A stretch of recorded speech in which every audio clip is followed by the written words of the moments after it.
चलिए आगे सुनते हैं।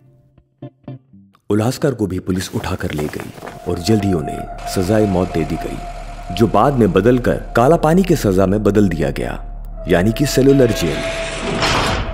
उल्हासकर और लीला को आपस में कुछ बोलने सोचने का भी मौका नहीं मिला। सब कुछ बहुत जल्दी बदल गया। सेलुलर जेल में बाहर के लोगों से मिलना जुलना बिल्कुल अलाउड नहीं था।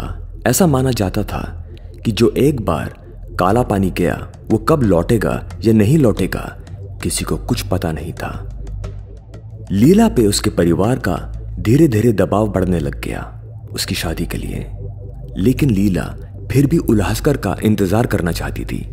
उधर जेल में उल्हासकर पे धीरे धीरे यातनाएं शुरू हो गई।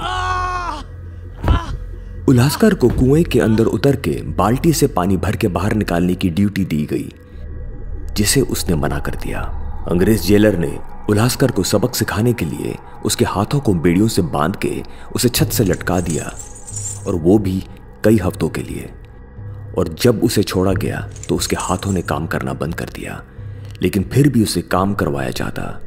उल्हासकर और अन्य कैदियों को खाने में केरोसिन ऑयल मिलाकर दिया जाता, और कई बार खाने के अंदर कीड़े मकोड़े पड़े मिलते, जिसकी वजह से इन सब कैदियों की तबीयत बहुत बिगड़ चुकी थी। और उधर कोलकाता में लीला अपने परिवार के दबाव में थी, और उल्हासकर की कोई खबर न आने के कारण शादी करने पे मजबूर हो जाती है। वो अपने मन को शांत कर नए जीवन की शुरुआत कर लेती है। यहां सेलुलर जेल में आए दिन उल्हासकर को यातनाएं दी जा रही थी, और अब मामला इलेक्ट्रिक शॉक तक जा पहुंचा था। उसकी चीखें पूरी जेल में सुनाई देती। अंग्रेज जेलर उल्हासकर का उदाहरण बाकी कैदियों में अनुशासन के तौर पे इस्तेमाल कर रहा था। कई महीनों तक चलने वाले इस इलेक्ट्रिक शॉक और पिटाई के दौरान उल्हासकर अपना होश खो बैठा था, और वो बेसुध जमीन पे पड़ा रहता एक लाश की तरह, और एक तरफ टकटकी लगाए दिखता रहता। उसे ऐसा लगता वो उससे बातें कर रही है। उसे लीला दिखाई देती, और वो अपनी तकलीफ लीला के बारे में सोचकर दबा देता। उसे नहीं पता था कि जेल के बाहर लीला की शादी हो चुकी है, लेकिन लीला की याद ही उल्हासकर के जीने का सहारा बनी हुई थी।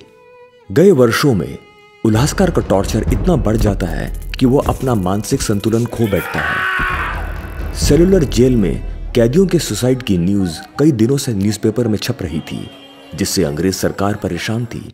वो लोग इस मामले को दबाने के लिए उल्हासकर को मद्रास के पागलखाने में भेजने का डिसीजन लेते हैं।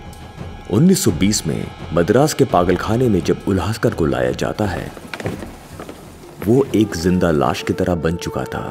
कई वर्षों तक उसका इलाज चलता रहा, और उसके बाद जब उनकी तबीयत में सुधार हुआ तो उन्हें पागलखाने से छोड़ दिया गया।